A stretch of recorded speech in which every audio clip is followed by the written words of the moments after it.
Hello and welcome to episode 85 of Glitch Report. My name is GnittWitt. Thank you so much for stopping by, saying hi, kicking it with me today on the stream. Stream of Dreams, the show of shows, everything in between. You can find everything that I do over at my Linktree, linktree.com/GnittWitt, GnittWitt, Twitch, Twitter, YouTube, Instagram, TikTok, Blue Sky, Instagram Threads. Where else am I? I'm on Tinder, I'm on Bumble, I'm on Hinge, I am single, I'm ready to find the love of my life. And we're gonna, by the end of this podcast, that's exactly what is going to happen. We are gonna find the love of my life on this very show. What a week it has been in video games. I got a huge amount of news as always to kind of dig into with you today. On this episode, I'm going to try, I know I've kind of already started off by rambling a little bit. We're a little late on top of everything else. I would like to keep this episode a little bit leaner, a little bit meaner, a little bit tighter. This podcast episode is going to do some Pilates and just get it tight and right, if you know what I'm saying, because I do have some running around and things to do today. So without further ado, let's get into it. Summer Game Fest 2024. I always forget that Summer Game Fest is Summer Game Fest and not Summer Games Fest. But you know him, you love him. Everyone's favorite Canadian, Jeff Keighley, has announced and confirmed Summer Game Fest 2024's June dates. Fans can sign up for more information on attending the event in person if that is your thing. The show, I'm getting this info from Video Games Chronicles. As always, shout out to Video Games Chronicles for the news. The show will feature, quote, thousands of in-person fans and will again be broadcast from the YouTube Theater in Los Angeles, California. Get a glimpse at what's next in video games, reads the announcement. I hope the announcement, that are shown at this event aren't just you're getting laid off and you're getting laid off and you're getting laid off and you're getting laid off and you're getting laid off and you're getting laid off and you're getting laid off and you're getting laid off and you're getting laid off and you're getting laid off and you're getting laid off and you're getting laid off and you're getting laid off and you're getting laid off and you're getting laid off and you're getting laid off and you're getting laid off and you're getting laid off. You see what I'm saying? You see what I'm getting at? I really hope that the announcements at Summer Game Fest aren't just all that. Fans can sign up at summergamefest.com. If you go to summergamesfest.com, that is a shortcut to my porn site. Day of the Devs. If you don't remember Day of the Devs, Day of the Devs SGF edition will be presented online via live stream immediately following the Summer Game Fest live showcase on June 7th. I just realized I don't know if I announced the date. June 7th for Summer Game Fest.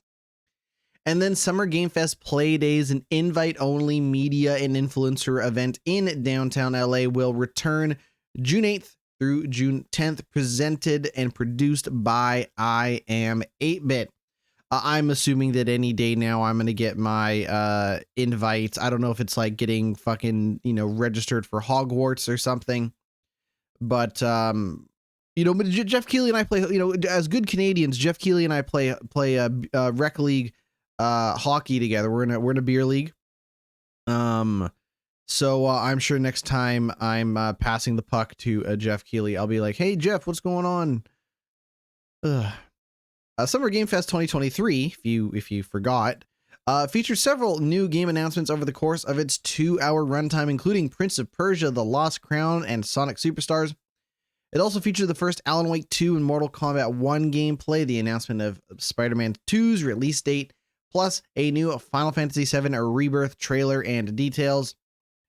The show was followed by a Day of the Devs indie presentation showing off 15 interesting games from around the world, and after that came the latest comedy presentation from Devolver Digital. Of course, if you don't think Devolver Digital is funny, I guess you wouldn't call it a comedy presentation, but I thought Devolver Digital put on a good show. I think Devolver Digital are some funny folks. It's a weird indie company. It's one of the biggest indie companies. I don't know how big you have to get to no longer be indie, but we'll save that for when they do the Game Awards and they put Day of the Diver in Best Indie category. Now, several major publishers are also choosing to hold product showcase coinciding with Summer Game Fest. We have Xbox doing their Xbox game showcase. Last year, they also did their Starfield Direct. Ubisoft did their Ubisoft Forward. Capcom somehow put together like a 30-minute thing, and it was kind of weird. But just remember that this is all in place because there is no E3. No more E3. So what are you going to do? You are just not going to, participate in this stuff the way that, you would in the past. But then again, it's a lot of media and influencer type things, in which case you probably weren't going to participate in the same degree anyways as some of these people. But Summer Game Fest, June 7th, followed by Playdays and Day of the Devs. Catch the wave if the summer heat wave doesn't get to you first. Star Wars, talking about Star Wars. Star Wars, the Battlefront collection just came out. I'm going to load it up on Steam for just a moment here. So Star Wars Battlefront Classic Collection is 1 and 2, lightly touched up with some additional content and repackaged and resold. That's probably the best way to describe it. And it just recently came out. I'm going to type in Battlefront into Steam. It is $45. It is $45, and it has launched to significant negative player reviews due to server issues and bugs. The game is supposed to be featuring up to 64 player multiplayer. And apparently the servers are taking a hot dump. On top of that, there are significant bugs that are impacting the game as well. Game crashing. So when I say negative player reviews, I am talking about the Steam user reviews that people can leave once they've purchased the game. Currently, the Classic Collection has mostly negative rating, and at the time of writing, only 20% of those who played the game and reviewed the game on Steam have done so favorably. According to social media users, when the game launched, some modes featured a maximum of 3 PC servers to accommodate the entire community. That means out of the over 20,000 people trying to play the game on launch night, only 192 were able to access some of the game modes. You thought the Helldivers 2 servers were bad. Good Lord, they're using fucking tin can and string over there to get Star Wars Battlefront Classic Collection. It's kind of a mouthful up and running. While more servers have reportedly been added in the hours since launch, players are reporting consistent bugs, stuttering, and in some instances, weapons failing to register damage done to other players. Forget who shot first, who's fucking hitting their targets, and if they hit, are they doing any damage? Good Lord. My goodness. Players are also reporting that in a large number of matches, the stuttering becomes so bad that they've been skipping around the level, making shooting impossible. Yeah, we'll take that, Greedo. Fucking alien scumbag. Not saying that all aliens are scumbags. I don't want to get fucking canceled on this podcast. I had to watch my mouth after last episode. So not all... Oh god, I'm gonna get in trouble for that one. Anyways, Han shot first, and that's all there is to it. Now, keep in mind that Battlefront Classic Collection is a collection of old video games. These games are almost 20 years old, okay? And the retouching and rejiggering that they've done have only made things worse for the most part. And I had an analogy that I was planning for the show. I am not going to say what that analogy is because I do not want to get in trouble by people who lack any and all critical thinking. And that's not you, the listener. I'm just talking about the outside world if you remove this from context. So I'll say this. Does it seem like new video games launch in a broken state damn near every time? Do they? Just quick yes or no? Yes or no? If it seems like it, there's really only one way to stop it from happening. Stop buying new games at launch. I did a podcast where I went through, the Callisto Protocol and all of its issues. And then when I finally got around to buying and playing Callisto Protocol, there were almost none of those issues. And I saved myself like $40, $50 in that process of waiting. Now I get it, for a multiplayer game, you want to strike while the iron is hot. You want people playing it at launch, because that's when most of the people are going to play it. 6 months from now, are people still playing this game? Fuck, probably not. But on top of that, you know, maybe if you had waited even a month or so to see if they can get these, you know, kind of issues fixed, you might be able to better enjoy the game, maybe save yourself a couple bucks, save yourself some heartache on top of everything else. But the fact is, the people that decide to release these games in unfinished states will not learn, will not listen until you stop buying the games. Stop buying the games at launch. Stop buying the games entirely if you want. Okay? But you might be thinking, but I want to play it. Well, then you have to understand that you are buying a piece of shit product, or a potentially piece of shit product. Because if you go buy a broken, buggy, unfinished video game at launch and then complain on Twitter, you have accomplished nothing. You are pissing in the wind as far as video games are concerned, because you gave them your money. Your voice is your wallet. Your wallet is your voice. I cannot stress this enough. I am not saying that Battlefront Classic Collection is the worst video game ever made or any of that stuff. In fact, I was really looking forward to playing it because I fucking love me some Battlefront 2. But your voice is your wallet is your voice. Leaving a bad Steam review does fuck all. It does fuck all. It really does. Actually, you know what it does? It gives people that work at Video Games Chronicles something to write about. To which I say, keep giving those folks work, because I love the work that videogameschronicle.com does. The point is, buying the game and complaining on Twitter does nothing. Buying the game and making videos about, oh, look at how bad it is, look at this TikTok video, look at it, it does nothing. Nothing, because you gave them your money. The moment you buy the game, they have already won. I cannot stress that enough. A Steam review summarized it as this. So let me get this straight. You launched the game with only 3 servers on PC, knowing full well people only bought it for the sole reason. Peak comedy gold, easy refund. What a disappointment. Later added on after 2 hours, they finally launched the servers and they are terrible, horrible, ping, stuttering, and by tomorrow, cheaters will be rampant. For context, Star Wars Battlefront Classic Collection includes all original bonus content from the 2004 and 2005 games and support for cross-platform play. Fight across the Star Wars galaxy in this collection of large-scale combat classics, reads an official announcement. Featuring the 2004 and 2005 game. Each game features solo, single-player story campaigns, local multiplayer matches, and massive online battles for up to 64 players if you can get into a game. And if you can't get into a game, maybe you should have knew you couldn't get into a game when you bought it. Speaking of hot online multiplayer messes, Payday 2 now has almost 85 times as many average players as Payday 3.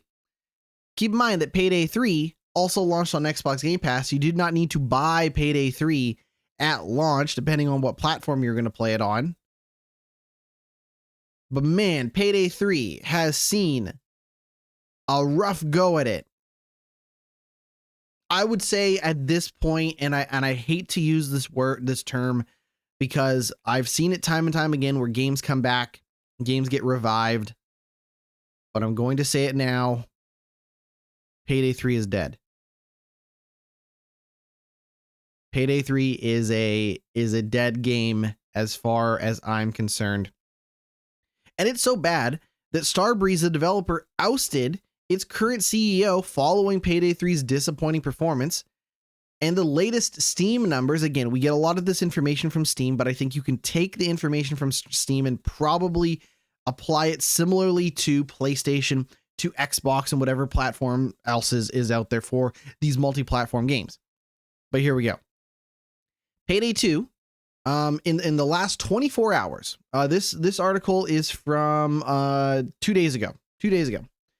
In the last 24 hours, Payday 2 has enjoyed a peak player count of 31,866 players. In contrast, Payday 3 has achieved a peak count of 378. For those wondering, just trying to pull up the dates here. Payday 2, Payday 3. For context, where is the Wikipedia? Here we go. So you might be thinking, okay, 31,000 for Payday 2 and like just under 400 for Payday 3. Well, what gives? For context, Payday 2 came out on August 13th, 2013, and Payday 3 came out September 21st, 2023. Payday 2 is like a 10-year-old game and is still like 85 times. It's just crazy. And a lot of that has to do with the poor, broken, buggy, unfinished launch of Payday 3 at the time. But the other thing is that Payday 3 is just not as good of a game as Payday 2. And let me add an additional layer of context. What did I say? I said peak player count in the last 24 hours for Payday 2 was 31,866. The peak player count at launch for Payday 3 was only 77,938. Server issues, a breakdown of communication between developer and the community, basically contributed to the player count just dropping from it. Embracer Group said the game failed to meet expectations in November.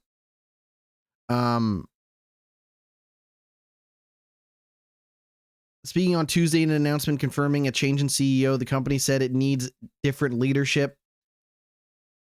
To which I say, the problem is you can't put that genie back in the bottle. Well, we'll see. Because we're going to pause on the Payday story for a moment. I just said that you cannot put that genie back in the bottle. You've already released Payday 3 and it's been a hot piece of shit. It's a disappointing fuck up of a video game, and changing leadership doesn't make a difference. You cannot undo the damage done. That being said, Multiverses is returning in May, running on the Unreal Engine 5. The game will also feature a new PvE mode that is free to play. Warner Brothers Multiverses coming back May 28th. So here's the thing.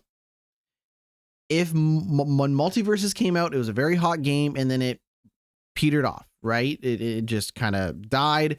The game launched in open beta in July 2022, and it was pretty much hosed by February of 2023. Okay, so keep that in mind. If Multiverses can pull it off, maybe Payday 3 can, but then in the case of Payday 3, they would literally need to remove the game from sale, work on the game for another year, and then re-put it out, similar to what they're doing with Multiverses over at Warner Brothers. Now, do I think that this is going to work for Multiverses? I don't know, but I'm actually more curious to play Multiverses now than I was when it originally came out, for whatever that's worth. Do I want to like make Multiverses my game because, you know, it's probably going to have a battle pass and live service features and daily challenges and weekly challenges and yada, yada, yada. Is Seinfeld owned by Warner Brothers? No, it's not. Seinfeld's not. Oh, fuck. I want to see Jerry Seinfeld fight Bugs Bunny, damn it. Point is, Multiverses, the relaunch Multiverses is literally trying to put that genie back in the bottle and then open that bottle back up, and this time have it be around for a lot longer of a period of time. Will that work for them? I don't know. We will find out May 28th. I am very curious. For context, player data. Let's talk about it. Multiverses peaked with more than 143,000 players on Steam, and then it peaked even higher at 153,000 following that the next day. A month after launch, Warner Brothers claimed that over 20 million players had already downloaded and played the game. However, by February of 2023, it had dipped below 1,000 players for the first time again. This is data from Steam, marking a drop in daily peak player count by 99.4% in less than 7 months. So the problem with Payday 3 is Payday 3 was never as hot as a game like, and I'm very much comparing apples to oranges, and I very much recognize that. But Payday 3 was always a less hot game than Multiverses. And on top of that, there is still a very successful game a la Payday 2 that can keep Payday 3 players happy if that is their thing. So that's why I say I think Payday 3 is dead. Like, maybe... why would they spend all this time updating Payday 2 when people are happy with it? Like, it's a real mess. It's a real mess. I don't know if, like, here's the thing is I don't think changing CEO is going to make a difference, because at the end of the day, these CEOs are only here to make the company money. And I don't think there's any money to be made in Payday 3. So we'll see. We'll see. I would love to be wrong, but as far as I'm concerned, Payday 3 deader than Elvis. This is news. This is also something that I played, so we're going to kind of combine the two. Forza Motorsport had its big update that overhauled its car progression system. So let me just remind folks what the car progression system was like in Forza Motorsport. You earn money by racing and in Forza Motorsport, and you use that before the update. I'm going to explain what it was like before the update and what it's like after the update. So just bear with me here. The progression system in Forza Motorsport at launch worked like this. You earned money doing races. You spent that money to buy cars. You raced the cars. And as you raced the cars, your car would level up. Every time your car leveled up, you would unlock a certain amount of unique car currency that you would apply to car upgrades. However, certain car upgrades were still locked behind you needing to level up the car. So for example, if you wanted to modify the spoiler on your car, you would need to reach a car level 9 or something in order to do that. But on top of that, you earned a set amount of currency with every level, meaning you would need to have enough car upgrade currency to spend on the spoiler once it was unlocked. Now, they do make it very easy in terms of auto upgrades, so you can just hit a button and it'll give you the best upgrades you can for the level that you're at and the amount of car currency that you have. But on top of that, you can always reset it very, very easily and manually pick and choose. I want this spoiler. I want this exhaust. I want this engine intake. I want this side skirts. I want whatever, right? But in order to get your car to have all of the upgrades you could possibly want, whether you applied them or not, you would need to reach the maximum car level to do it, because different car upgrades had different, like you couldn't do an engine swap, like you couldn't put like a V8 or a V12 or whatever in a car until like closer to the highest level of that car. So you couldn't do some of the big significant changes until you reach that level, which meant driving the car for a handful of hours in order to do it. Here's what they've done now. Now, you can get every possible upgrade starting at level 1. You do not need to race a car at all in order to get the upgrades that you want. So therefore, every upgrade is immediately unlocked. No car leveling required at the start to do some of the more crazy upgrades like an engine swap, for example. However, you now spend the credits that you would have spent buying cars on unlocking car parts as well. Okay. So now there's two ways to spend the earnable, money in the game. They still have the car progression points. They call it CP. So there's the credits for buying cars and there's CP for buying the car upgrades. You can spend credits to buy CP and then apply the proper amount of CP to the upgrades that you want to do on that car. However, the more you race and level the car, the less credits you need to spend to buy the CP to apply the upgrades. But every upgrade is already unlocked, right? If you want to put a spoiler on a level 1 car, if you want to put an engine swap on a level 10 car, you can do that now. But the more you spend on a car, the more time you spend with a car now, the less credits you need to spend to buy the CP. So I hope that makes sense. And here's my hot take. I think it kind of ruins the experience. I think it kind of ruins the experience because the whole point of Forza Motorsport was you got this car, you spent time with it, you learned the track with that car, you got better by learning the car, and then you also got better because you were rewarded with upgrades based on the time you spent with the car, right? So if I took some, I'll use my Countach as an example. I have a level 50 Countach, but when I started, I still had to learn how that car handled and performed. I still needed to learn, and I say learn in terms of just being an effective driver, just winning the game, being a good, racer in the game. I had to learn how that car performed.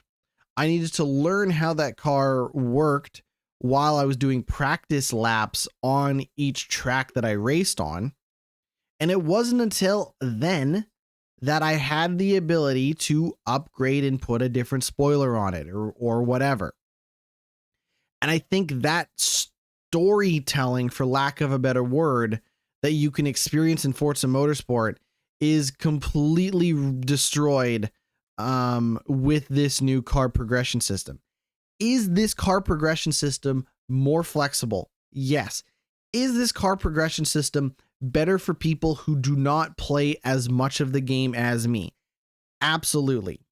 I would argue that for the most part, this car progression system is better.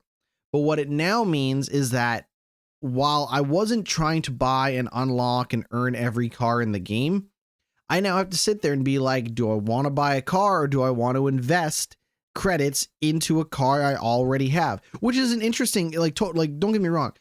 Considering there's only one thing you could spend your money on in the game, it's actually kind of an interesting dilemma to face. Now with do I want to invest in the cars I already have or do I want to buy a new car? That's totally fair. But I think it's a significantly different experience from what was presented as Forza Motorsport at launch, for better or for worse. They say that the on-track time required to reach car level 50 is about 2 to 3 hours. So keep that in mind. How would I put this? If you don't imagine yourself driving the same car for 2 to 3 hours, I don't know if Forza Motorsport is for you.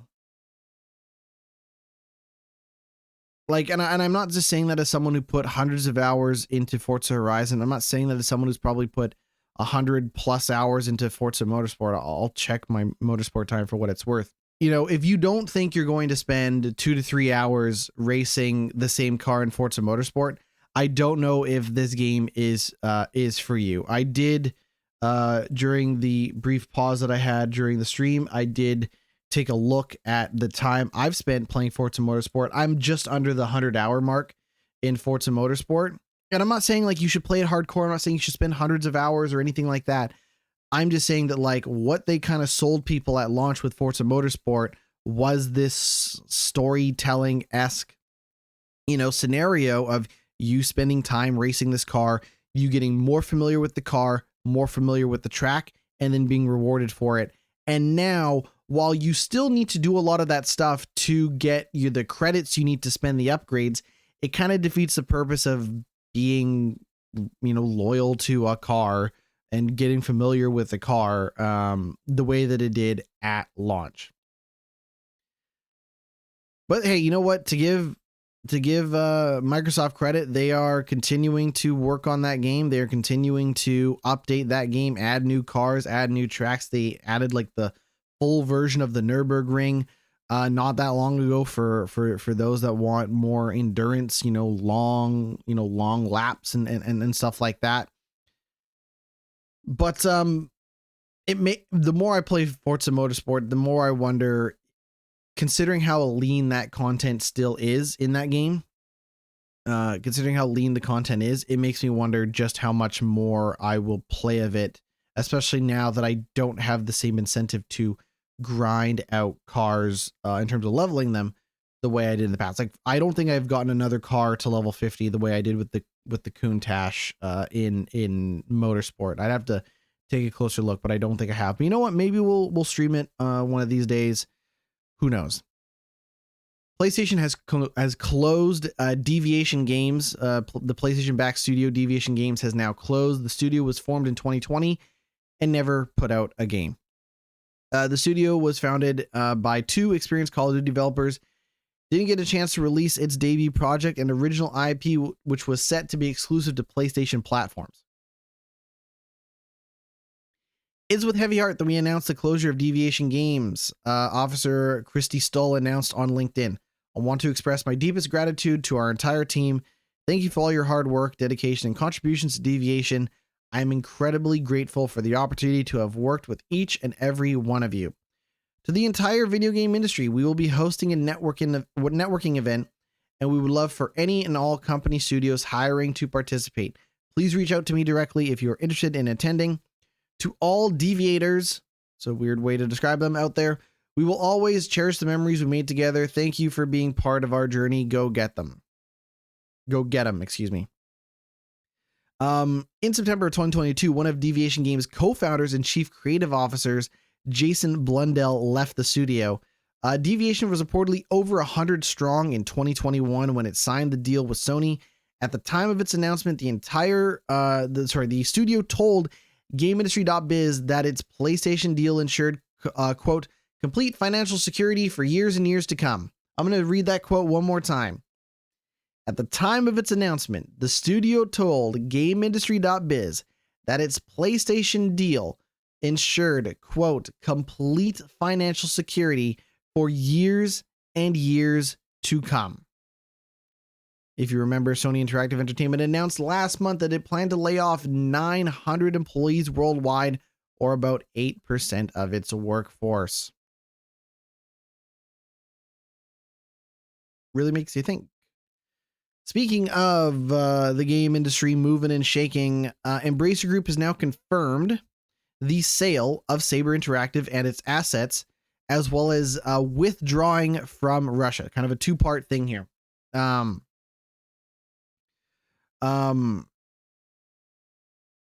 The original plan was to sell Saber Interactive and its assets for about $247 million. The updated sale now includes 4A Games and Zen Studio. That's expected to be in the sale, taking the deal value to about $500 million. So that's what we're looking at, about $500 million now for Saber Interactive and its assets. In an announcement to investors on Thursday, Embracer Group said the sale meant it would now cease all operations in Russia while improving its cash flow. Saber is being sold to a group of private investors under Beacon Interactive, a company controlled by Saber Interactive co-founder Matthew Karch. According to Bloomberg, Beacon intends to exercise an option to acquire 4A Games. 4A Games make the Metro games, and Zen Studios. Zen Studios make Zen Pinball, which would see the total value of the deal rise to about $500 million. But before we get into that, Saber will keep studios Nimble Giant. Nimble Giant made Star Trek Infinite. 3D Realms. 3D Realms made Ion Fury. Sandbox Strategies. New World Interactive, which do Insurgency. Slipgate Ironworks, which did Graven. Mad Head Games, which made Scars Above. And Fractured Byte, which made the Borderlands Collection and Digic.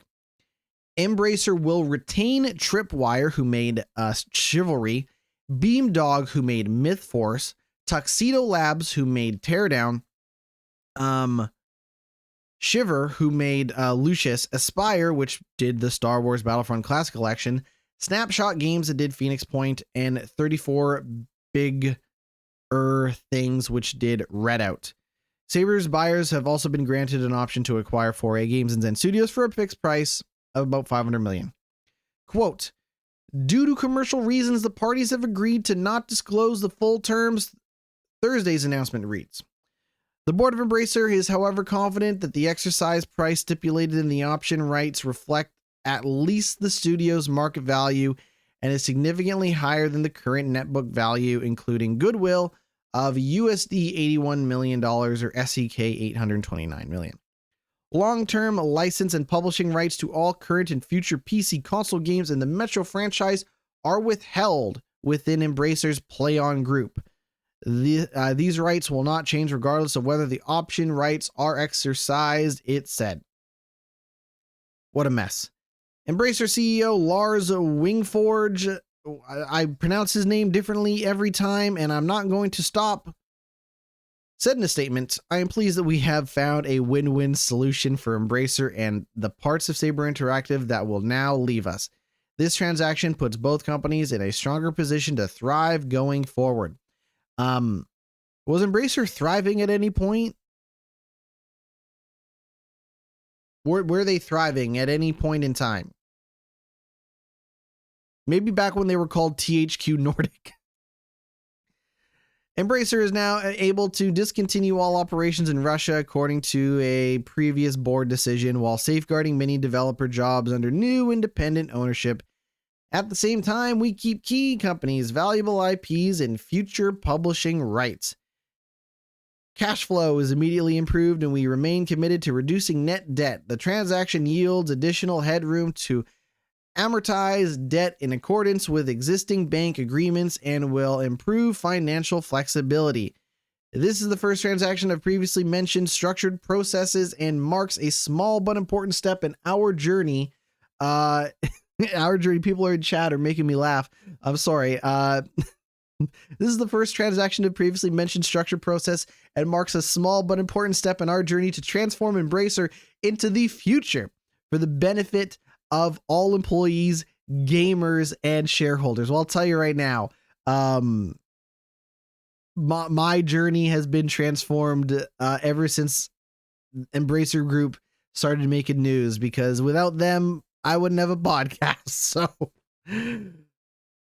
my future journey is transformed. What a fucking empty, my head hurts just reading. Like, I need you to understand that, like, I read them and obviously, like, I want to, like, add, my personal spin on it when appropriate. But at the end of the day, I just want to read the words that these people have put out. They've put out public statements. They've put out all of this stuff. They've done this, and this, right? Like, they're making these statements. They're giving us these quotes, and these quotes are just such nothing garbage quotes. They're just so filled with nonsense that I can't help but laugh. People in chat can't help but goof off, saying instant respawn in chat saying, when they're buying everything, I guess they were thriving, which is sure, when they were spending that Saudi money before it ever showed up. I guess they were thriving. I'm done. I'm going to close this news story. All you need to know is Saber Interactive is splitting off of Embracer Group for about $500 million. And really, that's all there is to it. And then finally, last news story, Prince of Persia: The Lost Crown is getting story, DLC, and more. Ubisoft details its post-launch roadmap. Warrior's Path, the first free piece of content, will include a speedrun mode, a permadeath mode, and new outfits for the game's protagonist. In spring of 2024, a boss rush mode will be added alongside some more new costumes. In summer of 2024, the Divine Trials update will add, quote, new combat, platform, and puzzle challenges, as well as new amulets, outfits, and more. Finally, Ubisoft has announced that that later in 2024, new story DLC will be added to the game, although it did not detail its contents. Should I go back to that game? I don't know. I've thought about it. There's just so many other games on my plate that it's kind of hard for me to go back to that, especially after bouncing off of it. But yeah, that's pretty much it. That is pretty much it. So the thing I would say is next week, looking at the calendar, the old Rolodex. Is a Rolodex account? I don't know what a Rolodex is. I'm just using words and I don't even know what they mean. Next week is when Horizon Forbidden West comes out. If you've been watching my streams, if you watched my stream just the other day, yesterday, you know that I'm still trucking through Assassin's Creed Valhalla. I'm almost 90 hours into Assassin's Creed Valhalla. We are skipping some.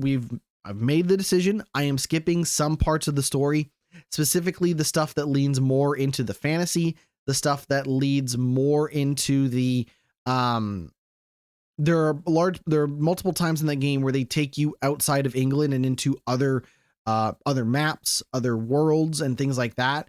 And none of that seems particularly, A, from a story perspective, doesn't seem particularly interesting, and B, it doesn't seem to be holding my interest. And I'm at the point now with, it's like, maybe I spent too much time with Assassin's Creed Valhalla. Maybe I spent too much time farting around, looking for collectibles, running around, seeing the sights and all that stuff. But now I'm at a point where I just want the story to end. I just want to see that game through to the end.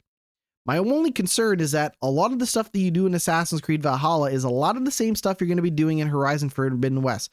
There is this weird part of me that wonders if I'm going to be burnt out by open world action RPGs with leveling and stealth and all that stuff, but we'll see. But as of right now, I'm still very much into the idea of playing Horizon Forbidden West when that comes out on PC next month.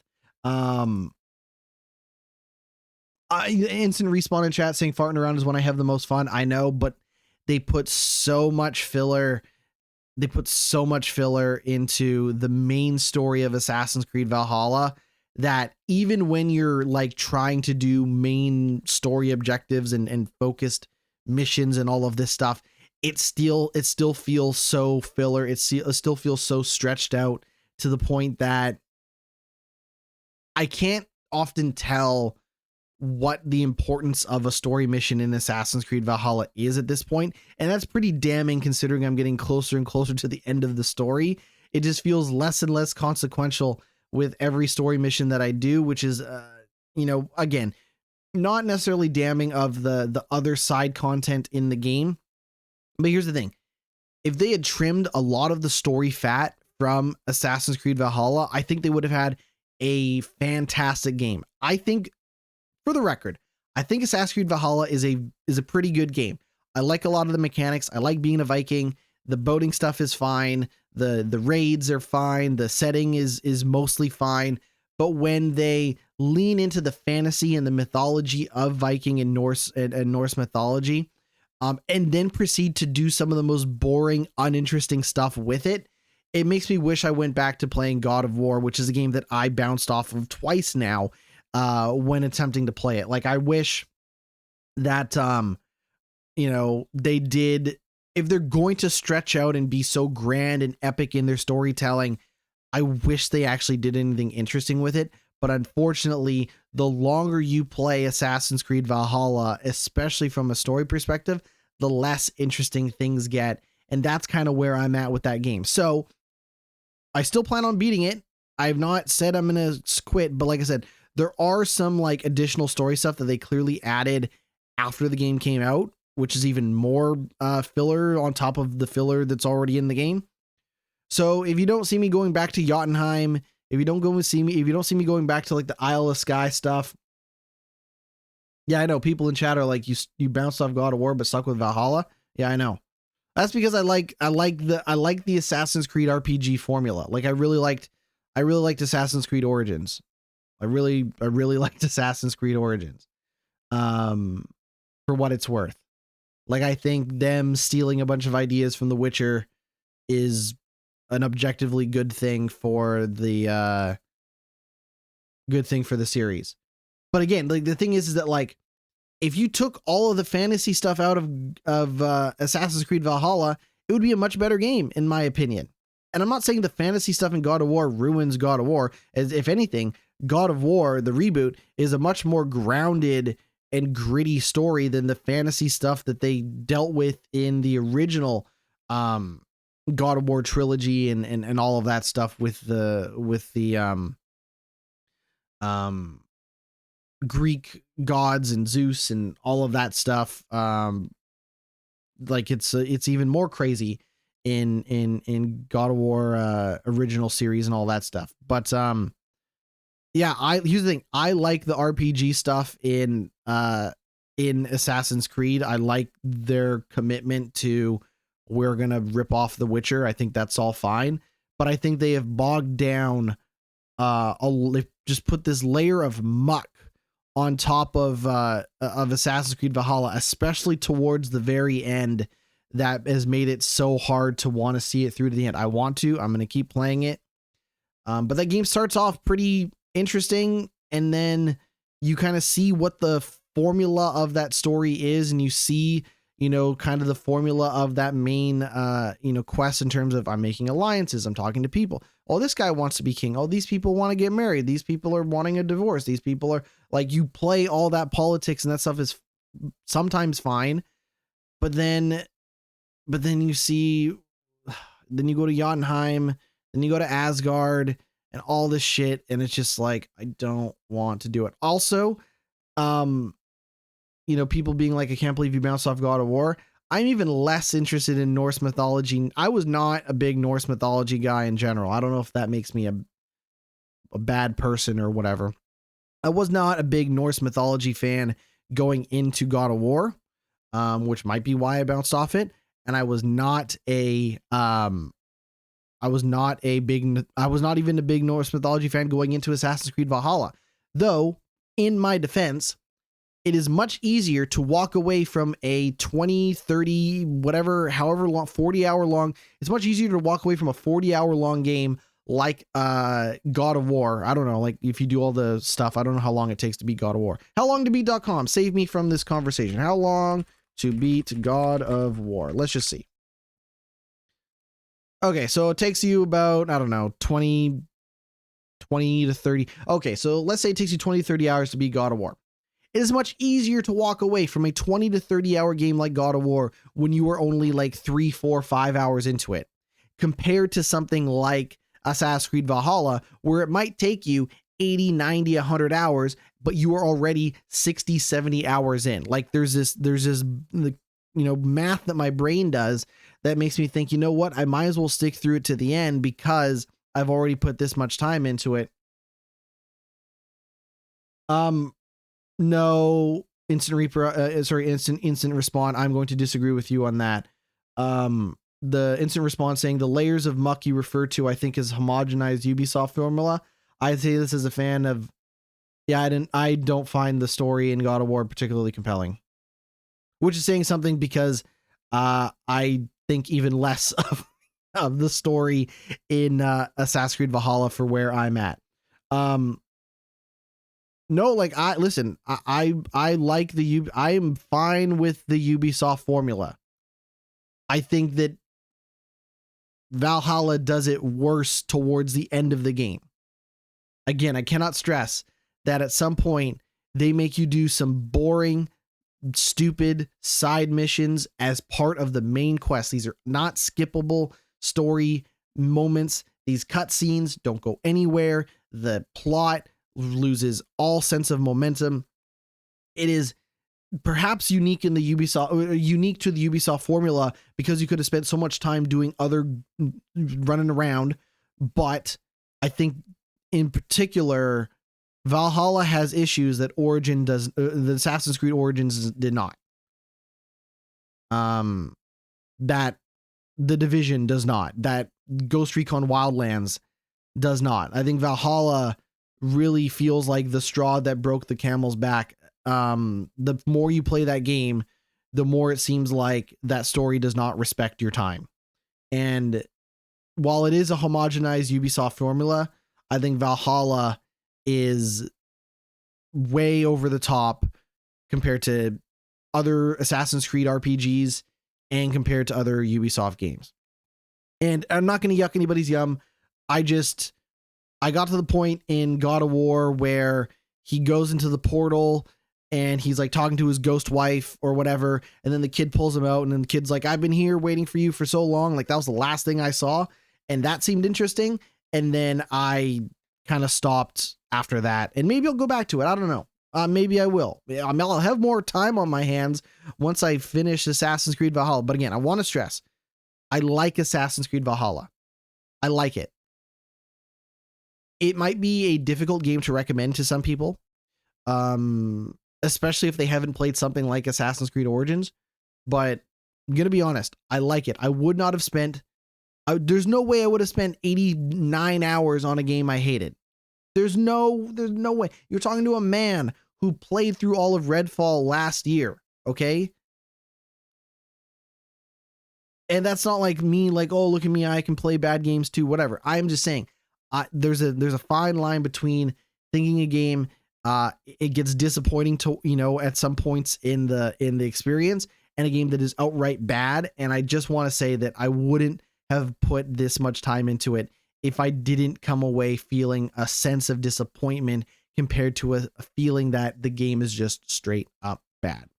Point is, I got to finish that game before Horizon Forbidden West comes out. If Horizon Forbidden West comes out next, yeah, I guess Masochist. I don't often do this. I will say this. I don't often like commit to, I just want to see this fucking thing through to the end. I don't often get that way. I have no problem walking away from bad games. I got no problem doing it. I have no problem walking away from games that I'm disappointed in. I just feel like, I'm probably good for like, 1 to 3 of these types of experiences once a year where I'm just like, I just got to grit my teeth and get this damn thing done. I felt that way when I played Dying Light 2 to some extent. There were even moments playing Final Fantasy Remake where I'm like, oh my God, when does it end? Oh my God, just end this already. Just finish him. Not to make a Mortal Kombat reference, but anyways, I know that I'm also signing up for an incredibly long open world action RPG when Horizon Forbidden West comes out, and that's fine. Sign me up. I cannot wait.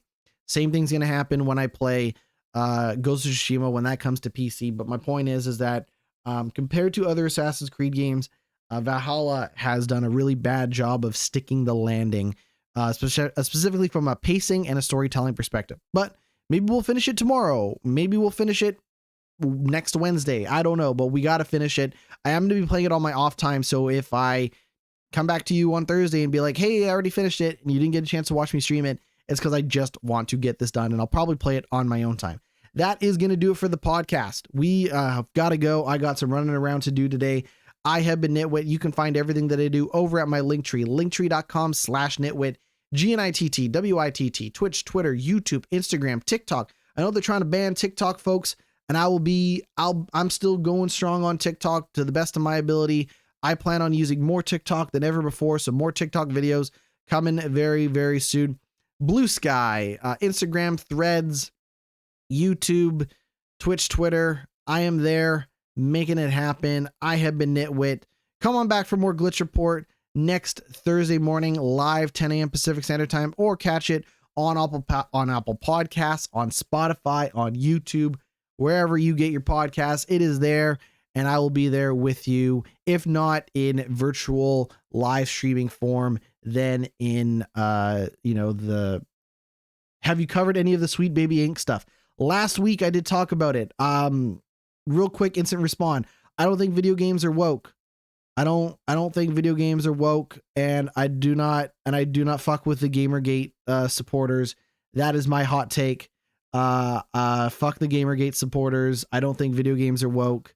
And maybe I'll have more to say on the matter, or maybe I'll just continue to alienate people with my thought that video games are not woke. But we'll see you next time. Take it easy. We got to get out of here.